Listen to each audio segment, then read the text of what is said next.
Tony Danza blocked the wedding everyone wanted to see. For 8 whole seasons, fans waited for Tony and Angela to finally marry. But in 2024, Danza admitted the real reason he said no. It wasn't about keeping the show interesting. It was about money, syndication profits, and a choice that damaged real friendships behind the camera. His co-star Judith Light was frustrated for years, but that wasn't the biggest secret he kept. The truth about what happened on set involved lawsuits, affairs, and a near-death accident that almost ended everything. Tony Danza was born on April 21, 1951, in Brooklyn, New York. His real name was Antonio Salvatore Danza. His mother, Anne, came from Sicily in 1929, with 5 siblings. His father, Matty, worked as a garbage man and barely made enough to keep the family going. They lived in East New York, one of the roughest parts of Brooklyn. Tony grew up surrounded by street fights and crime. Some people believed his father's job was a cover and that he had secret ties to local mob families. They lived in a small apartment, always watching their backs. When Tony was 14, the family moved to Malvern, Long Island. It was a big change.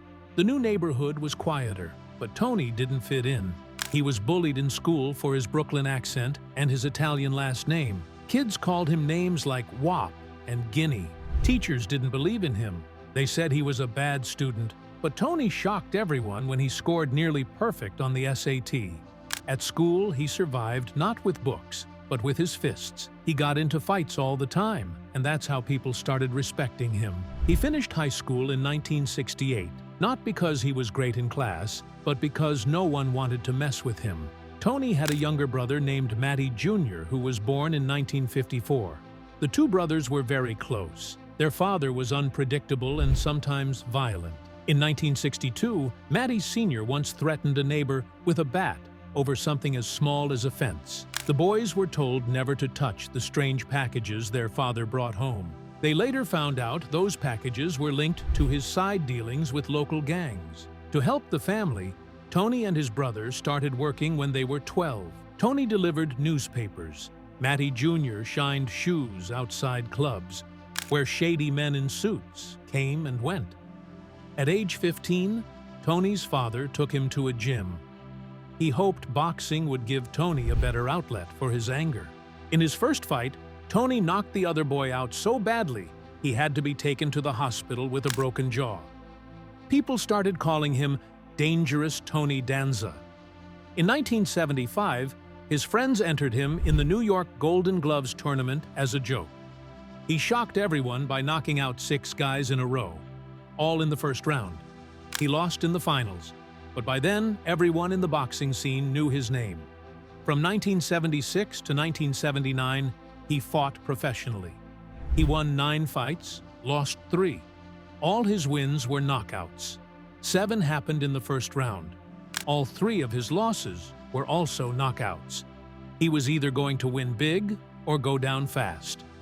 As he got older, Tony admitted something he had hidden for years. He said his father probably worked for the mob, helping them with garbage routes and getting rid of things they didn't want found.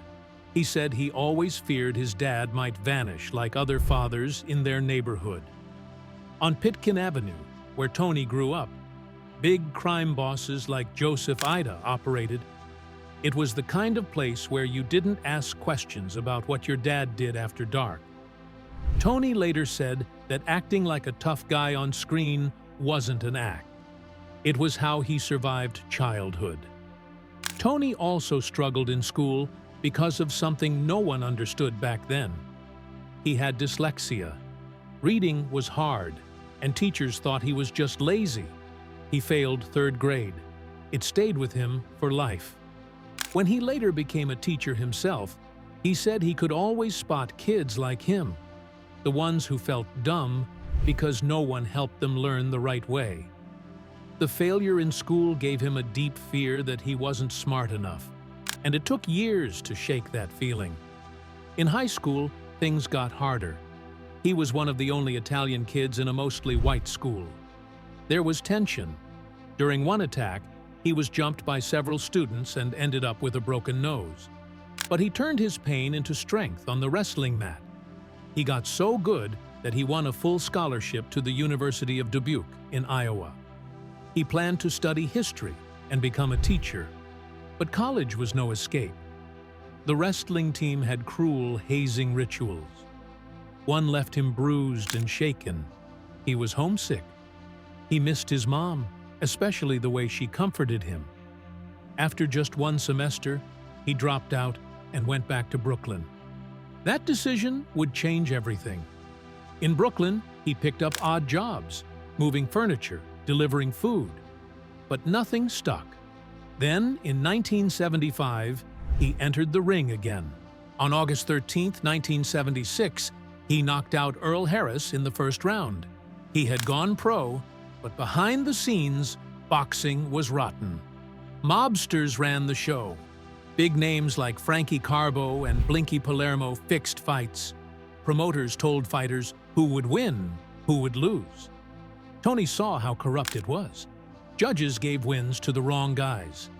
The mafia paid Carbo's wife $45,000 a year just to pretend to be involved. Danza realized he could never get far if he didn't play along. He hated that. Still, he kept fighting. In 1976, he was knocked out badly by John Lo Cicero. His eye got so damaged that he almost lost his career. He needed emergency surgery. But in 1977, he came back. He was knocked down twice in the first round, but still knocked out Rafael Garcia. That same year, casting directors noticed him. That fight helped him land his role in Taxi. He had no idea then that this was the beginning of a whole new life. His last fight was in Phoenix on May 14, 1979. He won by knockout. But even with 9 wins, he had little to show for it. He was promised $15,000 for that last fight, but most of it was stolen by crooked managers. He realized the truth. In boxing, the people around you get rich, while you're the one taking punches. That's when he packed his bags and left for Los Angeles. He had no plan, just the hope that maybe acting could save him from the mess boxing left behind. It was 1978 when a young boxer named Tony Danza got discovered by chance at a gym on 30th Street and 8th Avenue in New York. A casting agent saw something in his face, something real, and offered him a role on a new TV show.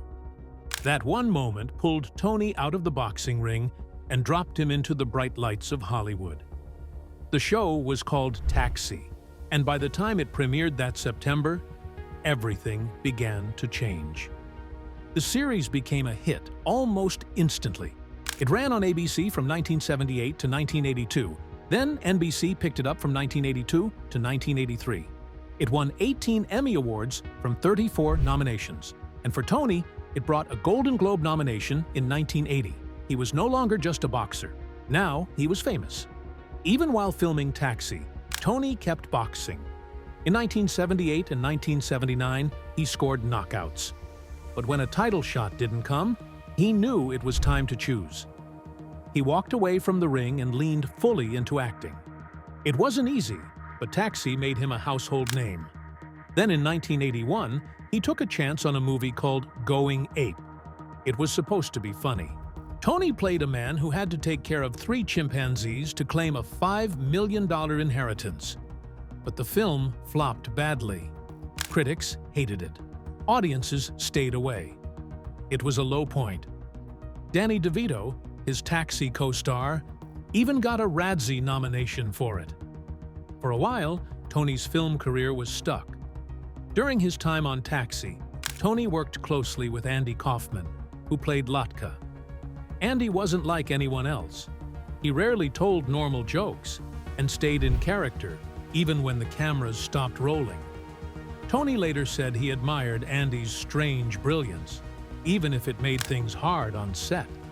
And while Andy was wrestling Jerry Lawler in what the world thought was real, Tony just kept showing up to work, trying to keep the show steady. When Taxi ended in 1983, Tony knew he had to find something fast or risk fading out. Just 1 year later, in 1984, he landed the lead role on Who's the Boss? He played Tony Michelli, a retired baseball player who becomes a housekeeper. It felt like a risk, but the show became a hit and stayed on the air until 1992. Over 8 seasons and 196 episodes, it made him a bigger star than ever. He earned 3 more Golden Globe nominations and became one of the most recognizable faces on television. Behind the scenes, though, things weren't so smooth. In 1987, Tony was sued by a stand-in actress from Who's the Boss? She said she was fired after ending things with his brother, Matty. The case dragged his family into the spotlight. Tony's personal life also saw struggles.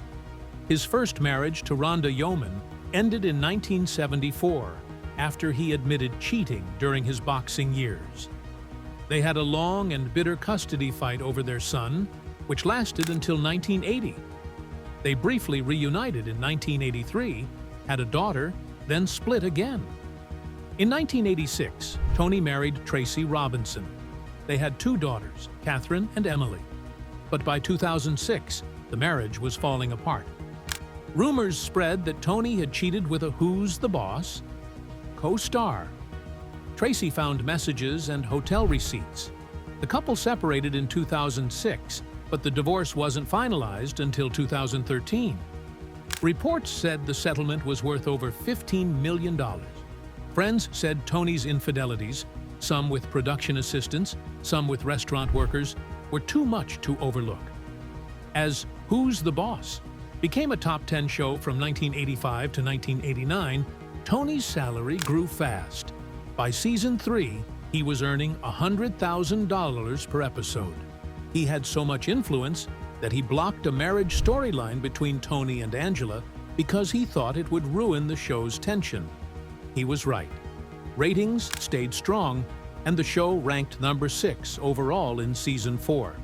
He also negotiated for producer credits and syndication points, earning millions long after the show ended. His net worth eventually reached $40 million. But then came December 31st, 1993. Tony was skiing backwards in Utah at 50 miles per hour when he crashed into a tree. The accident was brutal. His L4 vertebra shattered, 8 ribs broke, 1 lung collapsed, and his liver and kidneys were bleeding. A 3.5-hour surgery saved him. They put a steel rod in his spine. He couldn't feel his legs for weeks. Doctors weren't sure he'd ever walk again. He needed 11 surgeries over 2 years and became addicted to painkillers during recovery. Production on Who's the Boss paused for months.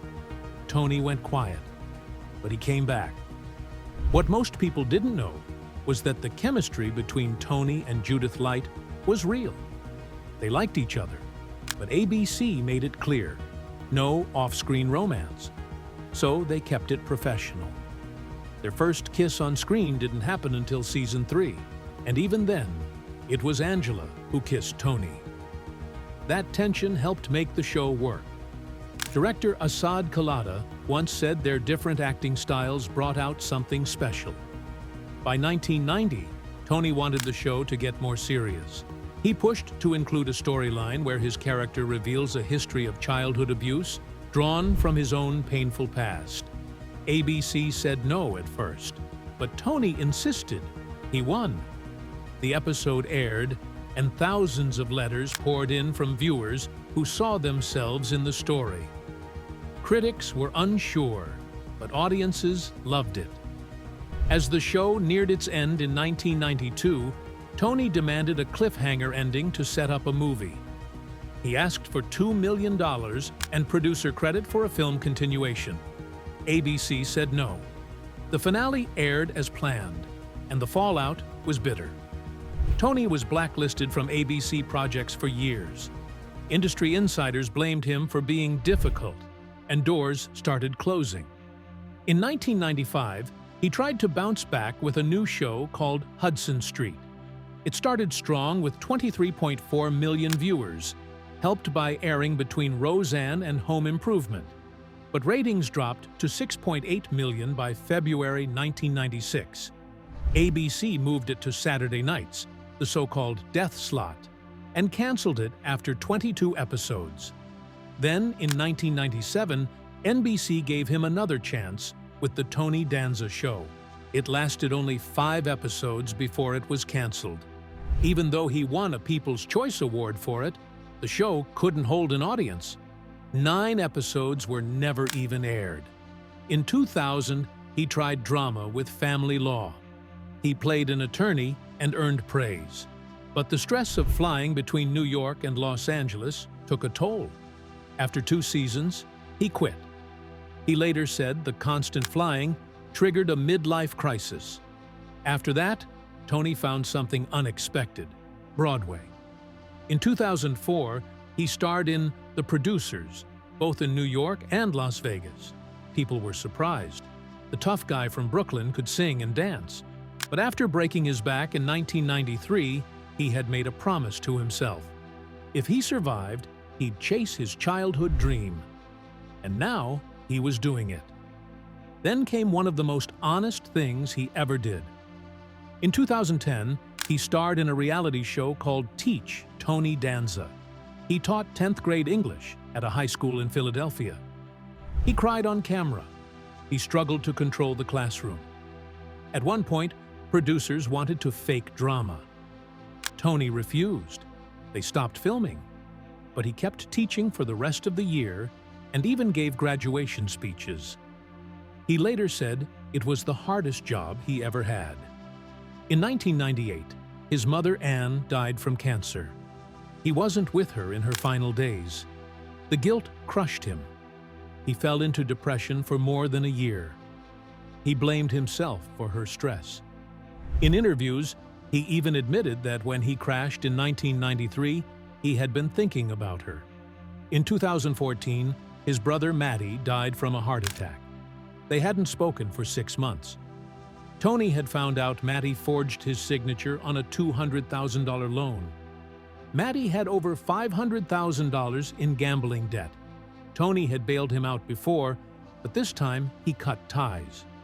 Matty died alone, and Tony didn't even know until 3 days later. Tony hit his lowest point in 2003. He was arrested for DUI with a blood alcohol level of 0.18. It wasn't his first time. He had previous arrests in 1999 and 2001. He said he was drinking 2 bottles of wine a day. Then, in 2005, his son had a child. Holding his granddaughter made something click. He went to rehab and has stayed sober since. Tony Danza got married for the first time in 1970. He was just 19 when he married Rhonda Yeoman. A year later, in 1971, they had a son named Mark. But behind the scenes, everything was already falling apart. Tony was young, famous, and deep into boxing and partying. By 1974, Rhonda filed for divorce after learning about his many affairs. In court, both sides made harsh claims. Tony was accused of gambling and cheating, while Rhonda was accused of using substances. What followed was a brutal custody fight that didn't end until 1980. It lasted 6 full years and drained both of them emotionally and financially. Tony paid more than $10,000 every month in child support and alimony, huge money for the time. Then something no one expected happened. In 1983, Tony and Rhonda got back together briefly. That reunion didn't last long, but it led to the birth of their daughter Gina. Less than a year later, they split again. The cycle of breaking up and making up only added to the emotional chaos. Tony tried to focus on acting, but trouble followed him. In 1984, 2 days before the premiere of Who's the Boss, Tony got into a fight at a Manhattan restaurant. A security guard asked him to quiet down, and Tony hit the man so hard that the guard lost part of his hearing forever. Tony was taken to court, and the judge didn't hold back. But instead of jail, Tony got 250 hours of community service. His lawyers argued that sending him to prison would delay the show's production, and somehow the judge agreed. Tony married again in 1986. His second wife, Tracy Robinson, gave birth to 2 daughters, Catherine in 1987, and Emily in 1993. Their marriage lasted much longer, 25 years. But even that came crashing down in 2006, when Tracy found messages and hotel receipts. It turned out Tony had been seeing other women, including people he worked with on the set. She didn't file for divorce right away. They stayed in limbo for 5 more years until Tracy officially filed in 2011. Their divorce was finalized in 2013, and Tony had to pay a private settlement that insiders say was more than $15 million. In the middle of all this, Tony suffered a huge personal loss. His mother, Anne, died from cancer in 1998. She was 73 and had raised him while working as a bookkeeper after immigrating from Sicily. Tony wasn't there when she passed. He was working in Los Angeles. That guilt crushed him. He later said it caused a complete breakdown. For over a year, he couldn't function. He stopped acting, went to therapy, and even thought about ending his life.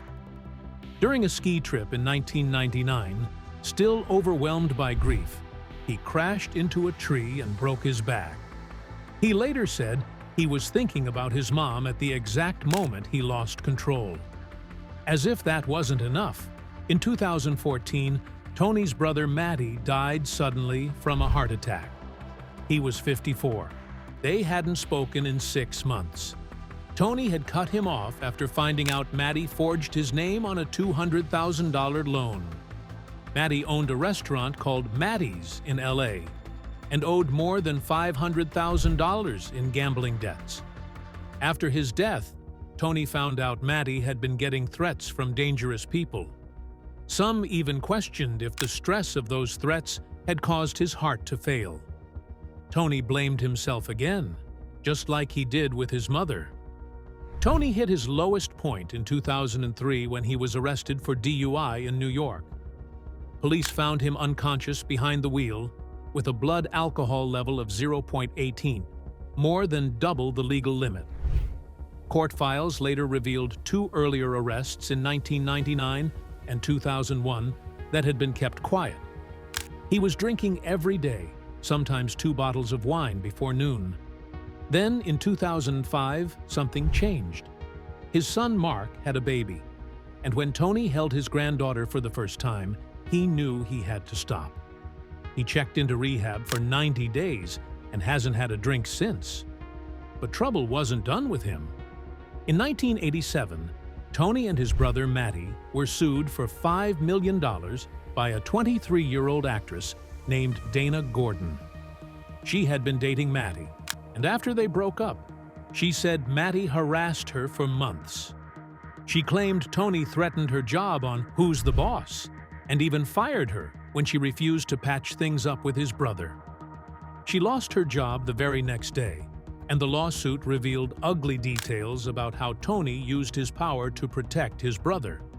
Tony's 1993 skiing accident, the one that nearly killed him, wasn't just a random crash.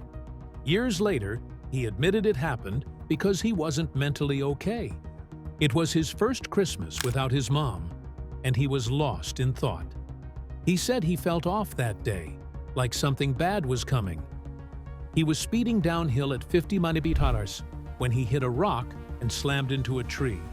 His back was broken, and he needed surgery that left permanent damage. He told the story years later on TV, crying as he explained how grief had clouded his mind. In 2023, another bombshell hit when John Stamos said in his memoir that he once caught Tony in bed with his girlfriend, actress Terry Copley. It happened back in the 80s. Stamos said he pulled into her driveway, saw a strange car, looked through the window, and saw Tony in bed. He ran away crying, with Elton John's Tiny Dancer playing on the radio. The pain stuck with him for decades, and he said Tony never apologized. Instead, Tony bragged about it to friends. Money problems came next. Tony had invested $1 million into his brother's restaurant, Matty's, on Melrose Avenue. It became a hangout spot for cast parties, but the business flopped around 2005. Tony lost almost everything. He had to auction off personal items just to pay debts. The failure showed how mixing family and money had burned him again. Even on set, things weren't always smooth. In 2024, Tony admitted that he blocked the idea of his character marrying Angela on Who's the Boss? He said, if they got married, it would ruin syndication profits. That decision frustrated Judith Light and caused tension between them during filming. It wasn't just a creative choice, it was about business, and it damaged real relationships behind the scenes. He also confessed something strange about Alyssa Milano. Back when she was a teenager on the show, Tony treated her like his own daughter. He admitted to throwing out her boyfriends from the set, even though Alyssa kept telling him she already had a dad. His behavior, while meant to be protective, crossed lines and made her uncomfortable. One night in 1989, during filming, Tony had a private 2 a.m. conversation with Frank Sinatra. They had been drinking when Tony asked Frank if the smoking and drinking ever affected his voice. Sinatra took a long drag, exhaled slowly, and said, "I've never met a singer worth his set who didn't smoke 2 packs a day." That line stuck with Tony for life. In 2022, Tony refused to join a reboot of Who's the Boss? Because Katherine Helmond had died in 2019. He said without her, the show couldn't work. But by 2024, during a stage show with Alyssa Milano in New York, he hinted that a revival might still happen in 2025. He said seeing Alyssa on Broadway reignited his interest. Sources say they've been talking behind the scenes, and he may finally be ready to bring the show back. This time, maybe for closure.